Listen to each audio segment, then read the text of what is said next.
सूर बनेगा। और उनको कोई लेना देना नहीं है चाइनीज से और भारत से, उनको बुद्ध परस्तों से और बुद्ध के देश से नफरत है। उनके लिए भारत भी दुश्मन है, उनके लिए चाइना भी दुश्मन है, और अमेरिका तो उनका चिर परिचित दुश्मन है। तो इसलिए वो अपना घेटो तैयार कर रहा है, और वो घेटो तैयार करके उसमें आवश्यकता पड़ने पर भारत के खिलाफ चाइना को प्रयोग करेगा, और कभी जब चाइना को प्रयोग करना पड़ेगा तो अमेरिका का साथ ले लेगा। चाइना के खिलाफ अगर किसी का कोई प्रयोग करना होगा तो अमेरिका का साथ ले लेगा। तो ये मिल करके एक सेंटर स्टेज में, और ये सारा खेल ब्रिटेन के खुफिया एजेंसी कर रही है। मित्रों, ब्रिटेन इस दुनिया का सबसे बड़ा कोर देश है। आपको हमको गलतफहमी है, हमारे बच्चे ऑक्सफोर्ड जाते हैं पढ़ने के लिए, कैम्ब्रिज जाते हैं पढ़ने के लिए, और उनको लगता है कि हमारे बच्चे तो ब्रिटेन में पढ़ाई कर रहे हैं, और वो बड़ी ही सभ्य होने का नाटक करता है ब्रिटेन कि हम एक सभ्य समाज है। असल खेल होता है ब्रिटेन से। ब्रिटेन ही पूरी दुनिया को अस्थायी करते रहता है। क्यों? क्योंकि उनकी आबादी 5-6 करोड़ की है। वो शासन तभी कर सकता है जब कॉन्फ्लिक्ट का बाजार कंटिन्यू रहे, और इसी पैटर्न को अमेरिका ने ओढ़ लिया है। अमेरिका में कौन है? यही ब्रिटिशर्स हैं, यही स्पेनिश हैं, यही फ्रेंच हैं। तो वो कोई अलग से कोई वहां पर संस्कृति का निर्माण नहीं हुआ है। ये सभी भगोड़े वहां भाग करके अमेरिका में एक संस्कृति का निर्माण किया, जिसको आप अमेरिका कहते हैं। तो असल इन सबके पीछे का खेल अगर आप देखें तो वो है इंग्लैंड, और यही इन लोगों का उम्मा तैयार हो रहा है, और उम्मा की तैयारी में इंग्लैंड की भूमिका बहुत महत्वपूर्ण है। अब इसमें कई बार भारत और चीन आमने सामने हो जाता है, भारत और अमेरिका आमने सामने हो जाता है। ये बैलेंस करने का खेल खेलते रह रहा है, और हमारी समस्या यह है कि हम कभी ईरान पर डिपेंडेंट होते हैं तेल के लिए, कभी सऊदी अरब और यूएई पर डिपेंडेंट होते हैं तेल के लिए।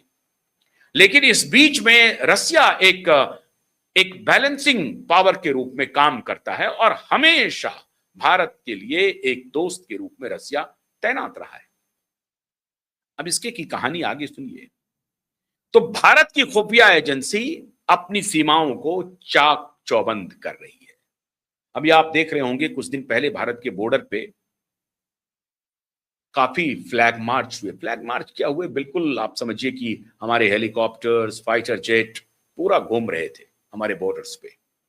टुकड़ी एकदम से तैयार है हमेशा 24 घंटे, और पाकिस्तान को भी संकेत दिया जा रहा है कि ऑपरेशन सिंदूर तो उस वक्त खेल था सिर्फ आपके उन जिहादियों को तबाह करने के लिए, लेकिन ऑपरेशन सिंदूर रुका नहीं है, पॉज हुआ है, स्टॉप नहीं हुआ है।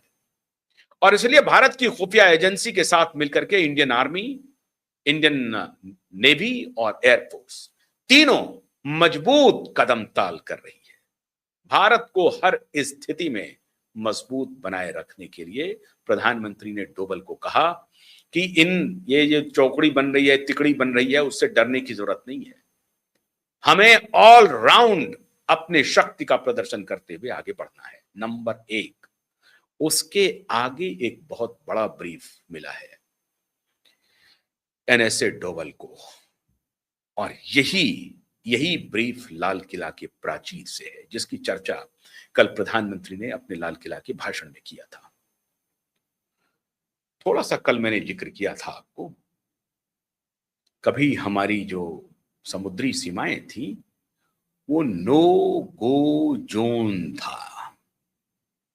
मतलब इन माफियाओं ने, दुनिया के माफियाओं ने, पॉलिटिकल लीडर्स ने भारत को और भारत की दबी कुचली थर्ड ग्रेड के पॉलिटिशियंस जो उनके कदमों में अपना सर झुकाए हुए थे, एक इंदिरा को छोड़ दीजिए तो, और लाल बहादुर को छोड़ दीजिए तो, लेकिन ये लोग जो उनके डिक्टेट को सुनते रहे, कल मोदी ने इसका रहस्योद्घाटन किया लाल किला के प्राचीर से कि हमारी सरकारों ने किस तरह के समझौते कर रखे थे।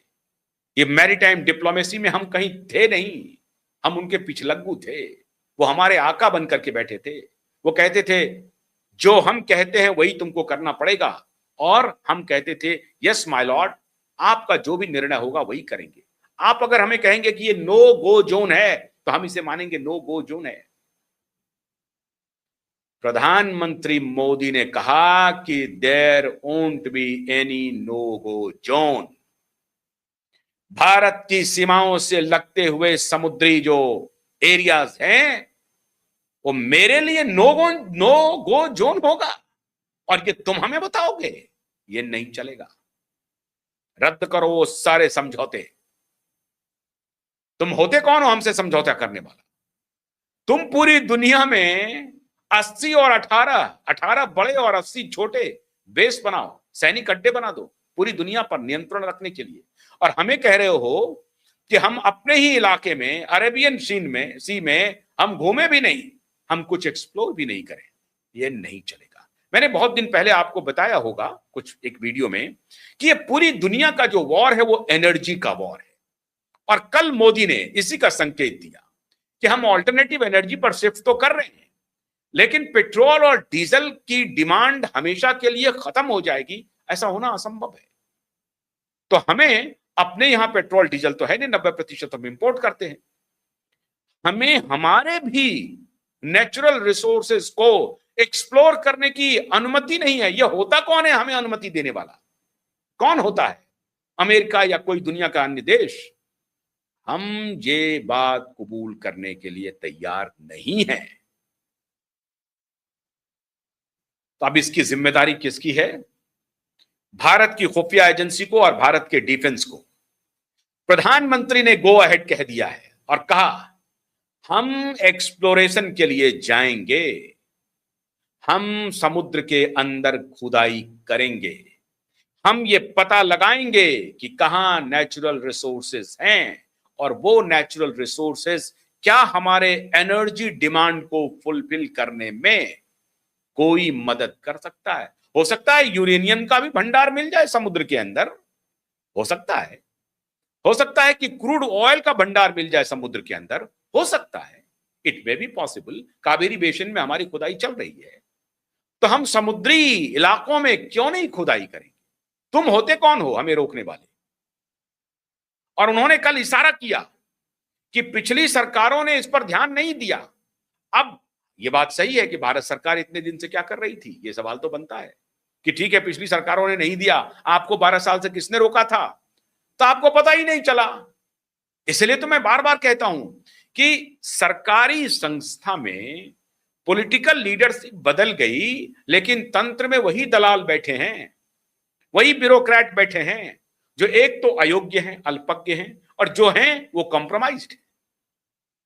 वो जियोपॉलिटिकली इंटरनेशनल पावर के साथ कहीं ना कहीं चुपके से या अनजाने में अलाइन है, और अगर सरकार इसकी तहकीकात करेगी तो उनको पता चल जाएगा कि किस मिनिस्ट्री में कौन सा ब्यूरोक्रेट का किससे क्या संबंध है। अंतरराष्ट्रीय प्लेयर